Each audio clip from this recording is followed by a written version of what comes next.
Você e eu estamos estudando a série SOT.32, Refutação contra Reperder-se.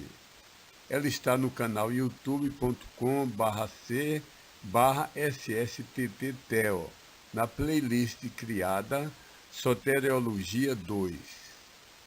SOT 32F, refuto ou refutação da reperdição. Essa é uma doutrina errada, que o crente pode voltar a ser perdido. Então, vamos ver essa refutação, vamos ver passagens que na realidade se referem à ausência de frutos do crente, e isso implica não que os verdadeiros crentes possam perder a salvação e precisem ser salvos, mas que ele perde os galardões que teriam, os prêmios, a alegria, a comunhão com Deus que teriam se fossem produtores dos frutos divinos. De mais de 114 versos claros e explícitos, a partir deles, já provamos que, ao menos para nós, os verdadeiros crentes dessa dispensação das assembleias locais, de verdadeiros crentes gentios convertidos, pelo menos a nós, Deus garantiu que, uma vez que a pessoa foi salva, sempre estará salva, preservada pelo poder e fidelidade de Deus, não pelo nosso poder.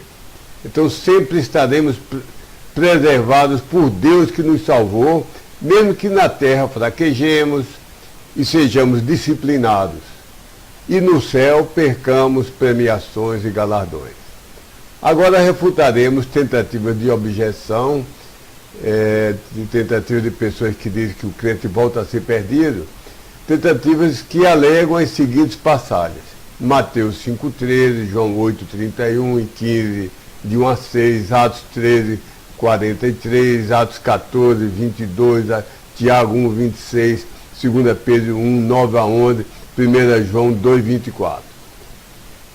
Note que todas elas estão nos grupos de capítulos da Bíblia, de Mateus até Atos, de Hebreus até Judas, que são livros escritos, direcionados para igrejas em transição, igrejas mistas, de novos professantes de origem gentílica e de origem judaica, mas majoritariamente igreja constituída de judeus, e os quais formam uma mistura também. A, dos realmente salvos, e B, dos judeus no vestíbulo, quase entrados na só graça e só fé, mas ainda agarrados à lei e ao judaísmo. Por isso precisamos examinar muito bem o contexto de cada passagem, para diferenciar se cada passagem fala A, para judeus convertidos, ou B, para judeus ainda em cima do limiar da salvação. Se uma passagem se referir aos judeus ainda sobre o limiar da salvação, então tal escritura não tem que se aplicar a nós, da atual dispensação de assembleias locais de convertidos gentios. Então vamos ver a primeira passagem. Aqui eu vou dar uma explicação um pouco maior. João 1,6. Então a pergunta é essa: ô Hélio, essa passagem João 1,6 é uma passagem que prova que se perde a salvação, Hélio? Porque diz essa passagem que o ramo que não está ligado à videira, Deus arranca, joga fora, joga no fogo do inferno. Resposta. Vamos ler a passagem juntos. Verso 1. Eu, isto é Cristo, eu sou a videira verdadeira e o meu Pai é o lavrador. Todo ramo, que você tem a videira e tem os ramos, os galhinhos, todo ramo em mim que não está produzindo fruto, ele, isso é Deus, o tira, e todo aquele que está produzindo fruto, ele o purifica por poda do mal, a fim de que mais fruto produza. Então é poda para tirar a parte improdutiva. 3. Vós já estáis limpos, isso é, os discípulos, os apóstolos, por operação da palavra que vos tenho falado. 4. Permanecei em mim e eu em vós.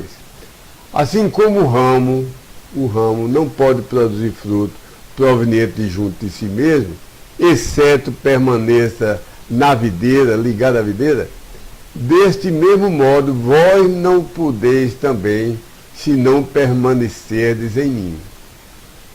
Eu sou a videira, vós sois os ramos. Quem está permanecendo em mim e eu nele, esse produz muito fruto, porque separadamente de mim nada podeis fazer. Veja, a palavra é fruto, não é salvação. Verso 6. Caso algum qualquer homem não permaneça em mim, esse foi lançado fora como um ramo, e murchou, secou, e os homens os colhem, e os lançam, que são os homens, os lançam para dentro do fogo, e ele é queimado. Em primeira instância, que primeira chave, primeira bala mortal, né, nesse versículo, desse entendimento do versículo, é o seguinte: sim, toda e cada escritura é dada por assopro de Deus e proveitosa, etc. Mas são somente os livros, os capítulos dos livros de Romano a Filemão que foram expressamente, no início do livro diz que a carta é dirigida a uma assembleia local neotestamentária. Então tem uma carta dirigida à assembleia em Roma, outra assembleia em Corinto, outra assembleia na Galácia, outra na assembleia em Éfeso, outra em Tessalônica. Esses livros foram escritos para igrejas locais, ou para os seus pastores, ou para crentes dessas igrejas, como nós temos em Filemão. Então são livros direcionados para a igreja, pastores, os líderes e crentes de igrejas, assembleias locais neotestamentárias, e se aplicam a nós. Portanto, sempre que há uma aparente contradição entre um verso de Romano Filemão e outro verso das demais partes da Bíblia, de Gênesis, de Mateus,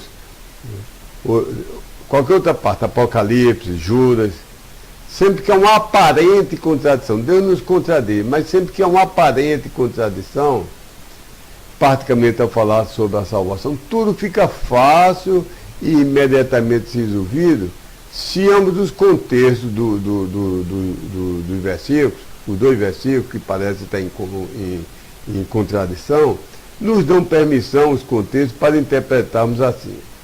O versículo em Romano a Filemão se aplica diretamente a nós, os crentes dessa dispensação de assembleias locais de convertidos gentios. E o outro verso, aparentemente contraditor, se aplica a outras pessoas de outras denominações, de outras dispensações, aliás. Entendeu? Essa passagem que você me trouxe é de um livro, o livro de João, o Evangelho de João, e capítulo, escrito para a igreja em transição. Em transição, que o Evangelho é diferente das epístolas do apóstolo Paulo, onde as igrejas já estavam plenamente formadas. No Evangelho, a igreja está em transição. E são igrejas mistas de novos professantes de origem gentílica, de um lado, e de origem judaica, com a maioria sendo de origem judaica, e constituído de judeus de dois tipos, como eu já falei. Judeus realmente salvos, como os apóstolos, e os judeus que estão no vestíbulo, quase entrados na sua graça e sua fé, mas ainda agarrados na lei do judaísmo. A sua passagem, da videira, em João, fala a judeus e sobre judeus, ainda sob o limiar da salvação. Portanto, não se aplica a nós da atual dispensação das assembleias locais de convertidos gentios. Portanto, tais alegações nem sequer merecem começar a ser consideradas. Você só teria uma prova que Deus se contradiz e que diz que a pessoa pode perder a salvação, se você encontrasse isso explicitamente dito num dos livros de Romano a Filemão, e deixando bem claro que é para crentes das igrejas como as nossas, a minha e a sua. Então, não dá nem para começar. porque o que você está alegando não faz parte do contexto que eu estou falando. O contexto que eu estou falando é que crentes das igrejas, de gentios convertidos, igrejas plenamente formadas e não em transição, esse crente não pode perder a salvação. Então você está tomando um versículo que se aplica em outro contexto. Então pense bem, não dá nem para começar. Pense bem e entenderá como isso obedece à lógica. Eu poderia encerrar minha resposta por aqui. Mas vamos para uma segunda instância, como antigamente, se o aluno era reprovado na primeira prova, tem uma reposição, ou uma segunda época. Vamos para outro aspecto, outra faceta. Eu posso lhe escrever, como um dos vídeos mostrou, eu posso lhe escrever 114 versos, onde o próprio Deus, ele fez escrever explicitamente, categoricamente, verbalmente, palavra por palavra, letra por letra, do lado da condição única, da regra única para a salvação, ele fez escrever palavras exatas como crê tu, recebe tu, se creres e confessares, se te arrependeres e creres. E do lado do resultado infalível, da consequência garantida, Deus fez escrever palavras como vida eterna. Se você crer e receber, você tem vida eterna. Ou então vida que dura para sempre. Ou então nunca entrará em condenação. Ou então nunca perecerá. Ou será preservado. Ou nenhum ser criado poderá nos separar para longe do amor de Deus. Um exemplo. Em 1 João 5, 11 a 13, apesar de não ser uma das epístolas paulinas, mas está se dirigindo aqui aos crentes, que esses outros livros, às vezes se dirige ao crente e às vezes se dirige ao judeu no limiar da salvação, e nós temos que diferenciar. Então, quando está se dirigindo ao crente, está dito assim: e o testemunho é esse, que Deus nos deu a vida eterna. Vamos a um dicionário. Vamos ser honestos com as palavras. Eterno é diferente de provisório, temporário e condicional. Eterno é aquele que jamais acabará em grau, em modo nenhum, de um modo, nenhuma possibilidade pode acabar. Senão não é eterno, é condicional, é provisório. Então, voltando.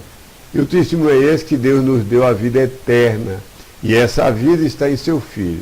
Quem tem o Filho, tem a vida. Quem não tem o Filho de Deus, não tem a vida. Estas coisas vos escrevi a vós, os que creres no nome do Filho de Deus, para que saibais. Então, alguns crentes não tinham maturidade, ainda vinham do legalismo da lei, e estavam em dúvida. E João está dizendo: eu escrevi essa carta para que vocês saibam, tenham a certeza, continuando, que tendes a vida eterna, e para que creais no nome do Filho de Deus. Então, eu posso lhe dar 114 versos onde é dito explicitamente: creu, está salvo eternamente. Uma vez que você creu, é Deus que preserva. Isso é dito com palavras inequívocas, palavras que não podem ser refutadas, palavras que não podem ser resistidas. Agora, para você provar, o ônus é seu, porque você é que quer dizer que Deus se contradiz. Então você que tem que provar.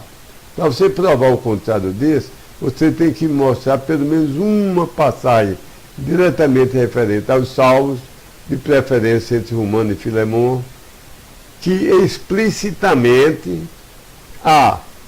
tem a mesma condição acima. Tem explicitamente crê tu, recebe tu. Mas B, tem a negação da conclusão acima. Você tem que achar uma passagem que diz: creia tu, recebe tu ao meu Filho Jesus Cristo, que você vai ter uma salvação temporária, você será salvo por um tempo, mas você perderá a salvação se você fizer isso, isso, isso, e não fizer aquilo e aquilo. Então, Você teria que mostrar isso, e nunca jamais alguém mostrou um versículo que mostra tal coisa, porque Deus nem é doido, nem é mentiroso, nem é um Deus que falha. O que ele diz que é eterno, realmente é eterno. Quando ele diz que ninguém arrebatará da mão dele, ninguém arrebata. Então, decididamente, essa sua passagem alegada não faz isso.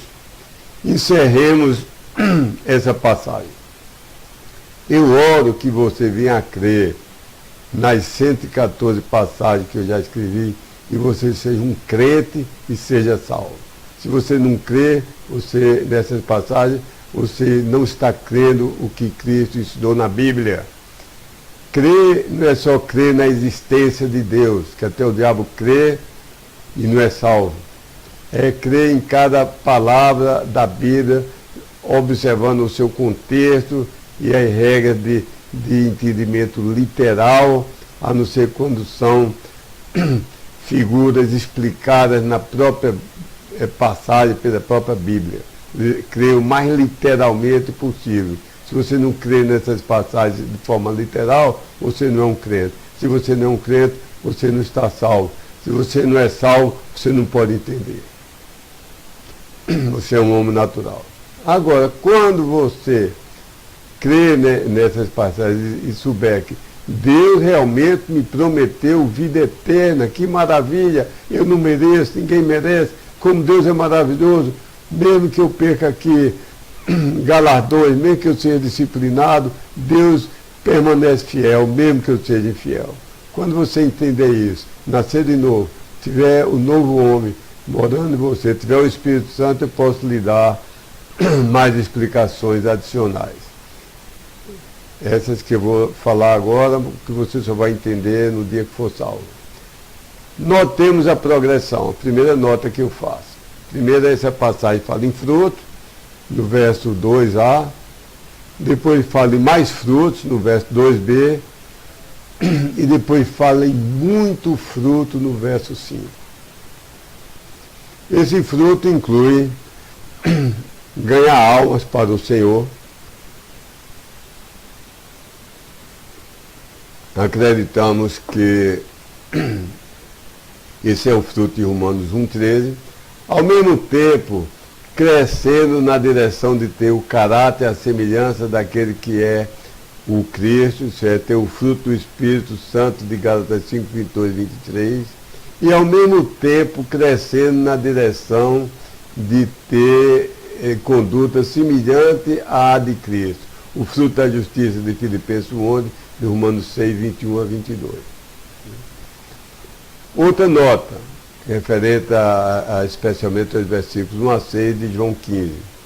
Tira, foi lançado fora, secou, lançado para dentro do fogo, ele é queimado.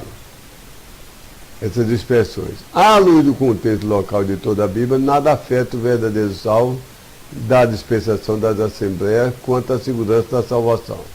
A passagem se refere ao salvo frutificar. O assunto aqui é fruto, é galardão, é comunhão, é recompensa.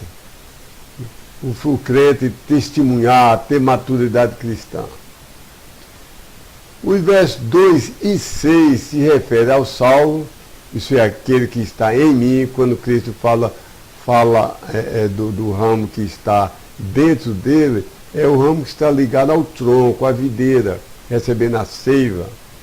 Agora, o ramo que está ligado à videira, ao tronco, mas não produz frutos. Campina Grande não é muito frio, mas já tentei lá em casa com minha mãe, minha avó e meus parentes, a gente aprendeu e nós plantamos alguns tipos de uva que dava mais ou menos, não dava uma safra boa porque não é bastante frio, mas a cada vez que frutificava, nós tínhamos que podar os ramos improdutivos, porque na próxima safra, se eles ficarem, eles tiram a seiva do tronco principal, crescem, produzem folha, mas não produzem nada. Então se tornam estéreis. Então a cada a cada safra você tem que tirar os ramos improdutivos. Então, os versos 2 e 6 se referem ao salvo que não produz fruto. Isso é dito que ele será tirado.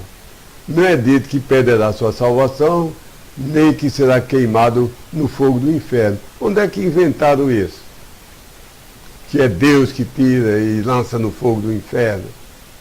O assunto é frutos, mais frutos, muitos frutos, não é salvação. O contraste entre céu ou inferno, salvação ou perdição. Não está dizendo assim vai para o céu, assim vai para o inferno, assim é salvo, assim perde, se fizer isso, ganhou a salvação, se fizer isso, perde de novo, se ganha e perde, não está dizendo nada disso aqui. Mas sim o contraste entre frutificar, mais ser usado por Deus, mais receber galardões. O ramo bom, ligado a Cristo e produzindo, produtivo, ou então não produzir fruto, não ser usado por Deus, não receber galardões, ter suas obras queimadas, ser lançado no fogo da provação, não é no fogo do inferno. O crente que não produz frutos é queimado com o fogo da reprovação e entra no céu como quem escapou de um incêndio e que entra só com a roupa do corpo, não tem nada para... não tem galardões, não vai ter premiação. A palavra que o verbo tira pode se referir ao salvo ser tirado do serviço a Deus. Não está falando que ele vai ser lançado no inferno. O ramo que não está produzindo, Deus tira. Ou pode se referir ao salvo, que tanto se desviou e tanto pecou, que seu pecado é considerado pecado para a morte, ao pecado que é pecado para a morte física, e ele sofre a morte física, como você pode ver em Atos 5, de 1 a 11, a história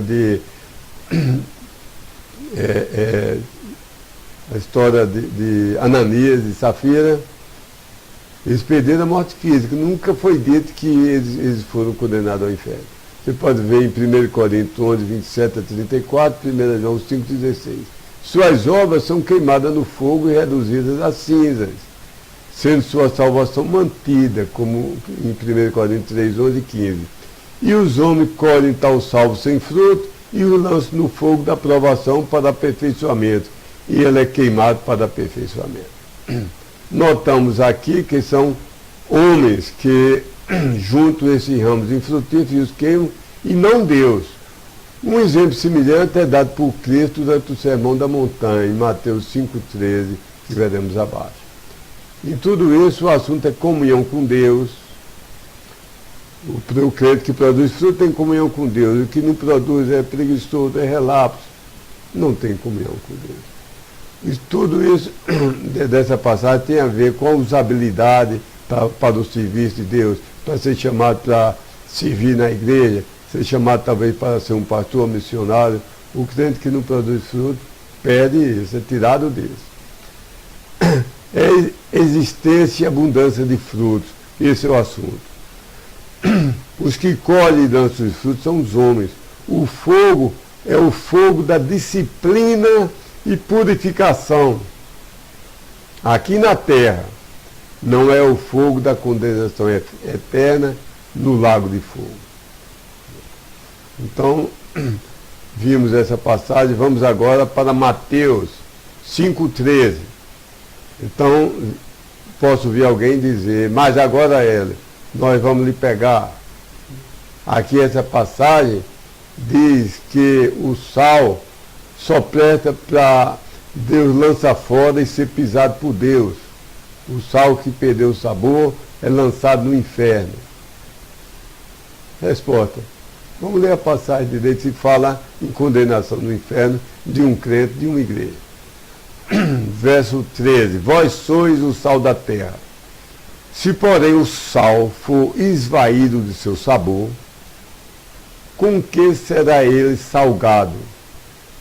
Para nada presta doravante, certo para se lançar fora e ser pisado pelos homens. Ó objetor, toma as explicações da primeira passagem que nós vimos acima e as adapte à passagem da agora. Dá para adaptar perfeitamente, ok? Em resumo, primeiro, não é certo que essa passagem foi dirigida precisamente, exatamente, somente, exclusivamente à crença da igreja de gentios convertidos nessa dispensação.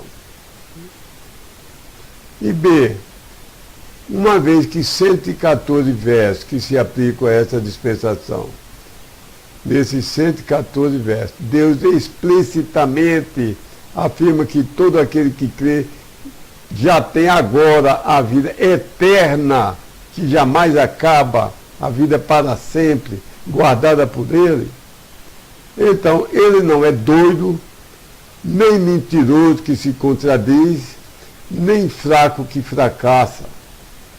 Para, em outro verso, que não existe, dirigido a essa dispensação das igrejas, explicitamente afirmar o contrário, afirmar que algum crente de alguma igreja de gentios convertidos creu, portanto foi salvo eternamente, mas poderá perder isso, perder, reperder, ser salvo, perder a salvação, ser salvo, perder a salvação, se morrer quando perdeu a salvação vai para o inferno.